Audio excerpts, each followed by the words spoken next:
Si Ban Yuan ay hindi nagsalita at piniling lumayo ng tahimik. Habang naglalakad, naalala niya na may 4 na araw na lang bago ang kanyang laban kay Erecto. Determinado siyang akyatin ang tower at maabot ang isang antas na hindi na kayang abutin ni Erecto. Isang laban na wala ng saysay dahil sa agwat ng kanilang lakas. Biglang nagsalita si Professor Yamina, pinaalalahanan si Ban Yuan na para sa kanilang kaligtasan, pinahayag niya na mas gugustuhin niyang matapos agad ang kanilang exploration at makabalik bago ang weekend, pero inamin din niyang ang tagal ng kanilang pananatili ay nakasalalay sa bilis nilang akyatan ang tower. Tinanong niya ang Class 11 kung ilang araw sa tingin nila ang kakailanganin nila. Lumingon si Ban Yuan sa kanyang mga kaklase at nagtanong kung pwede siyang sumagot sa kanilang ngalan, dahil mukhang iisa naman ang nasa isip nilang lahat. Pumayag ang lahat, at buong kumpiyansa niyang sinabi kay Professor Yamina na tatagal ito ng 2 gabi at 3 araw. Pinangako niya na babalik sila sa tamang oras. Sa narinig, ngumiti si Professor Yamina at nagpaalam sa kanila ng good luck, sabay habili na mag-ingat sila sa kanilang paglalakbay.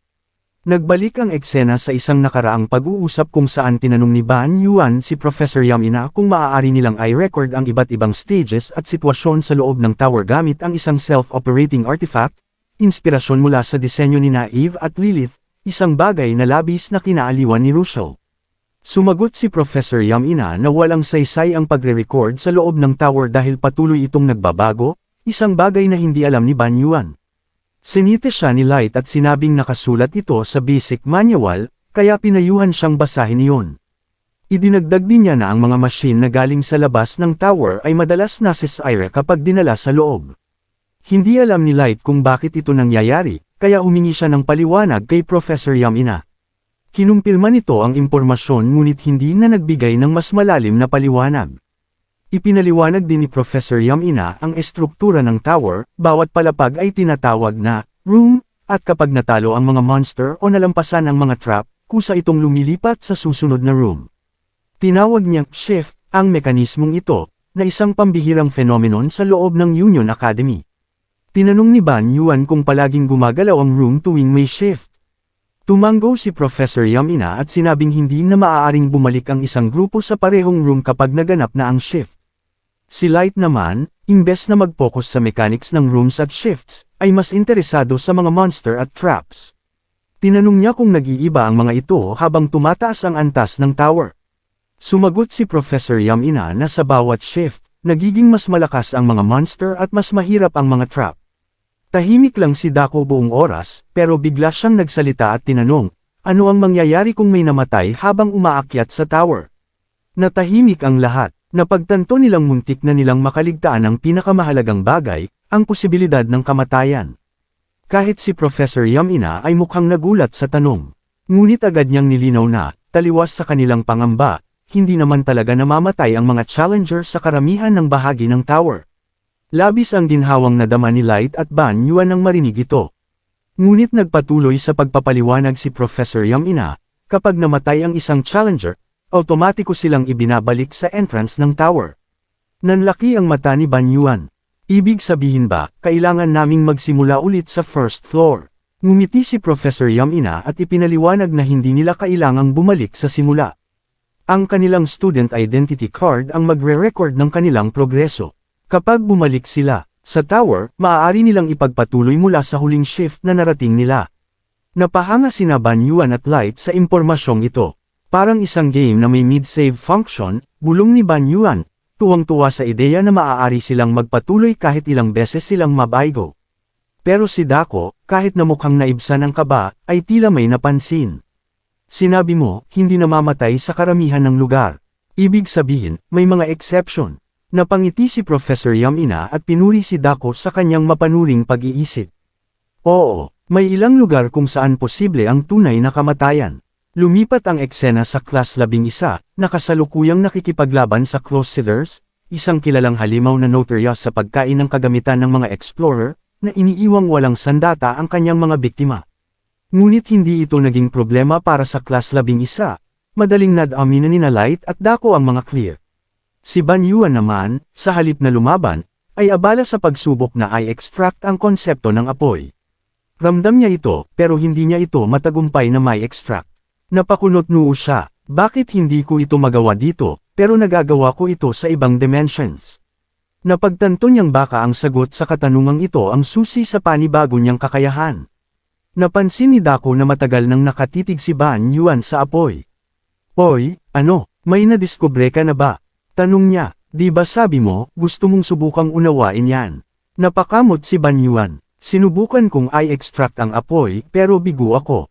Napabuntong hininga si Dako. Sayang, kung nagawa mo yun, magagamit natin ang terrain sa advantage natin. Napangiti si Ban Yuan. Oy, wag mo akong gawing prophetic disaster, ha? Nakakatakot yang predictions mo. Biglang lumundag ang isang halimaw papunta kay Dako mula sa likuran niya. Pero bago pa ito makalapit, agad itong winasak ni Ban Yuan gamit si Eve, ang kanyang self-operating artifact. Namangha si Dako sa bilis at bagsik ni Eve. Grabe, ang ganda ng execution niya sa battle. Ang cute niya kanina, pero ibang klase pala pag umaatake. Ngumiti si Ban Yuan. Yan palang ang basic form ni Eve. Mas malakas pa siya kapag nasa ibang forms. Pero umiirap lang si Dako. Mas maingay pa ba siya kay Rushel? Kasi, kita mo yun. Para siyang sirena sa tindi ng sigaw niya habang nakikipaglaban. At sa gitna ng laban, ang sigaw ni Rushel ang pumuno sa buong paligid. Nakikita ni Dako na nakakatawa ang paraan ng kanilang pakikipaglaban. Para sa kanya, ang pangunahing prinsipyo ng combat ay ang manatiling nakatago at umiwas sa pagkakadiscover. Ang pagsigaw habang lumalaban sa ganitong lugar ay walang saysay. Samantala, nakikita naman ni Ban Yuan na ang estilo ni Rushel sa pakikipaglaban ay likas at instinktibo. Nahihirapan si Dako sa walang humpay na pagsigaw ni Rushel, ngunit sa kanyang gulat, biglang sumisigaw rin si Light. Naiinis, tinanong ni Dako kung balak ba nilang gumawa ng ingay sa bawat galaw ng kanilang mga sandata. Sa kabila ng kaguluhan, matagumpay na natalo ni Light at Rushel ang karamihan sa mga Crusaders nang walang kahirap-hirap. Dahil dito, inakala ni Light na hindi nabanta sa kanila ang mga ganitong klase ng halimaw. Ngunit bago pa siya matapos magsalita, biglang nakaramdam si Dako ng isang malakas na enerhiya. Agad niyang binalaan si Light na huwag magpakakampan. Ilang sandali lang, naramdaman nilang unti-unting nagtitipon ng enerhiya sa kanilang kinaroroonan. Dahil dito, inisip ni Ban Yuan na may mas malakas pang kalaban na paparating. Tinanong ni Light si Dako kung ang enerhiyang iyon ay nagmumula sa isang elite monster. Sumagot si Dako na malamang ganoon nga. Kaya iminungkahi ni Light na gamitin ni Ban Yuan ang kanyang kakayahan upang tiyakin kung may kalaban sa paligid. Handa na si Ban Yuan para rito, kaya agad niyang ginamit ang Eyes of Infinite Reading. Napansin niya agad na may lumalabas mula sa lupa, isang obelisk. Nang hindi na nagdadalawang isip, inutusan niya si Rushel na sirain ito agad.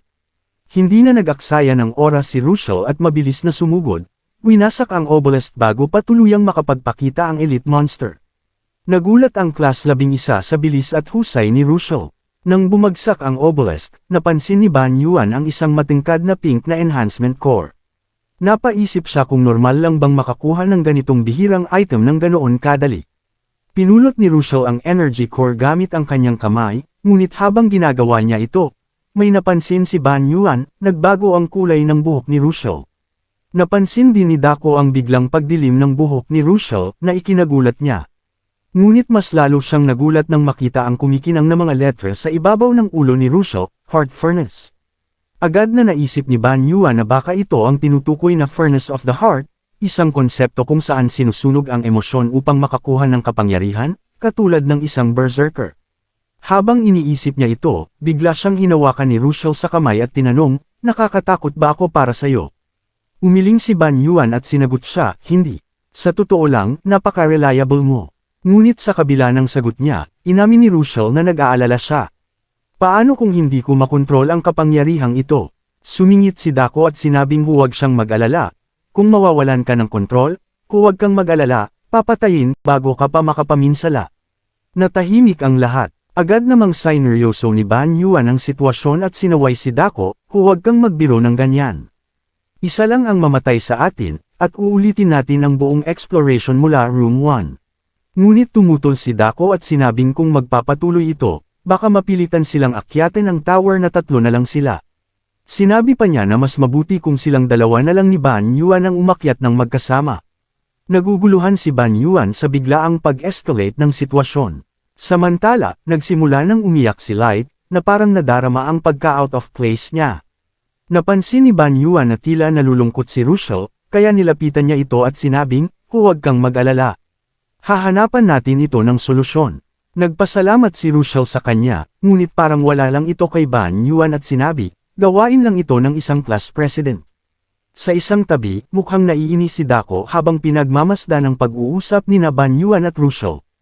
Nang makita niyang namumula si Ban Yuan matapos makatanggap ng isang simpleng papuri mula kay Russell, agad niyang naisip, ordinaryong lalaki lang pala siya. Ang bilis madala sa mga magaganda.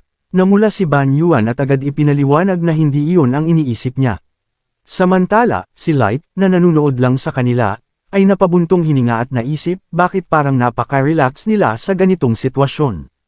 Matapos talunin ang mga halimaw sa Room 1, lumipat ang grupo sa Room 2 gamit ang shift. Napansin ni Light na maliban sa mga lumot at damong tumutubo, halos pareho lang ito sa naunang silid. Ngunit sa kabila nito, abala pa rin si Ban Yuan sa Elite Monster Core na ibinigay sa kanya ni Russell. Habang sinusuri ito, napagtanto niyang ang kaalaman na nakukuha niya sa isang room dito ay mas marami pa kaysa sa buong Goblin Cave. Mula sa Monster Core, nakakuha siya ng dalawang attributes, Acid at Fusion, parehong may kakayahang tunawin ang mga materyales. Naisip niyang nagmula ang mga ito sa mga Gliders na kanilang nilabanan. Ipinasok niya ang Fusion sa kanyang espada, naniniwalang magpapalakas ito sa kanyang mga atake. Samantala, ibinigay niya ang acid sa kanyang ahas na si Eve. Habang pinapakain niya si Eve, biglang lumitaw. Si Dako sa likuran niya at nagsabing, mukhang mabilis lumakas si Eve, ha?